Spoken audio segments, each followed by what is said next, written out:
गैर कानूनी allotment, China cutting, जमीनों पर कब्जे, मुबैना तौर पर 30 अरब का गबन, सियासी सरपरस्ती में मुल्क की तारीख की सबसे बड़ी करप्शन और मुल्क से फरार होने के लिए ब्लू पासपोर्ट की फरामी।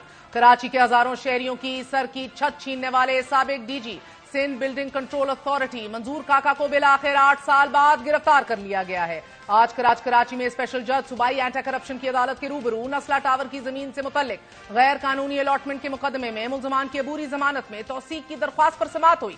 सरकारी वकील की जानिब से मुल्जिम मंजूर कादर की अबूरी जमानत में तौसीक पर एतराज किया गया।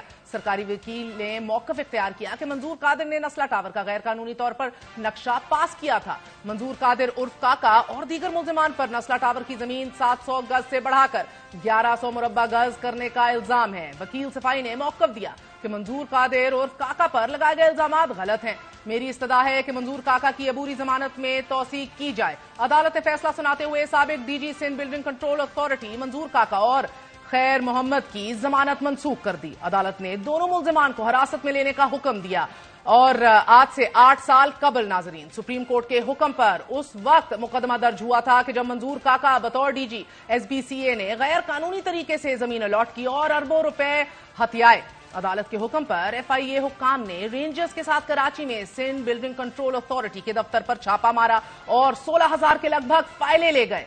इन फाइलों में से बेशतर नैब हुक्काम के हवाले कर दी गई। यह कार्रवाई कराची में कीमती तरीन जमीनों की चाइना कटिंग करके अपने मनपसंद अफराद को औने पौने दामों दिए जाने और जमीनों के गैर कानूनी कारोबार करने वालों के खिलाफ तहकीकात के आगाज का पेश खैमा साबित हुई। ताहम तहकीकात के दौरान साबिक सदर आसिफ अली जरदारी के बहुत खास और सिंध बिल्डिंग कंट्रोल अथॉरिटी के सरबराह मंजूर काका उस वक्त के वजीर दाखिला से ब्लू पासपोर्ट हासिल करने के बाद ठाट भाट से कनाडा फरार हो गए। ये खबरें अखबारात की शह सुर्खियां भी बनी कि मंजूर काका सूबाई हुकूमत की सरपरस्ती में मुल्क से फरार हो चुके हैं और उस वक्त ये खबरें भी गर्दिश में रहीं कि मंजूर काका बबांगे दोहल कहते थे कि वो 1 करोड़ रुपए यौमिया बिलावल हाउस भी भेजते हैं।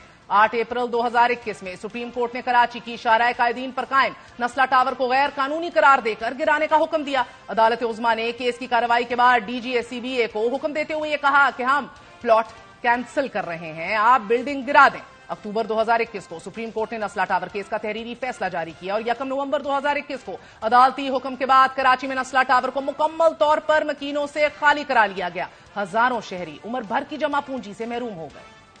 This is just tip of the iceberg. हैरान कुन बात यह है कि मंजूर काका तो बस एक मोहरा था जिसे ऐन उस वक्त मुल्क से रफू चक्कर कर दिया गया जब अदालतें मुतहर्रिक हुई।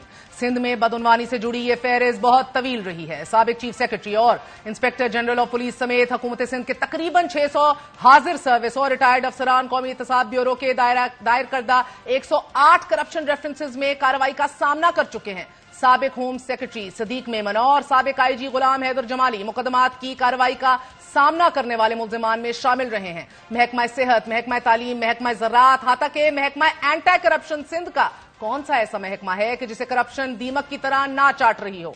नैब की रिपोर्ट के मुताबिक हुकूमत सिंध के मुख्तलिफ महकमों में काम करने वाले 494 अफसरान ने रजाकराना तौर पर वॉलंटरली लूटी हुई दौलत वापस करने, जबकि 41 ने नैब के करप्शन केसेस में प्ली बार्गेन की।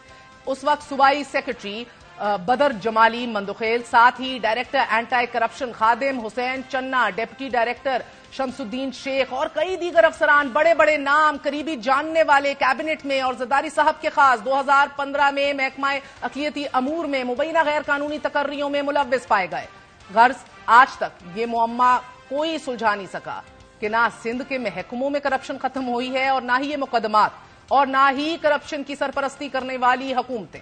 अलमिया यह है कि उज़ैर बलोच, मंजूर काका, अब्दुल रहमान डकैत जैसे लोग बार बार चेहरे बदल कर निजाम का कलीदी हिस्सा रहते हैं।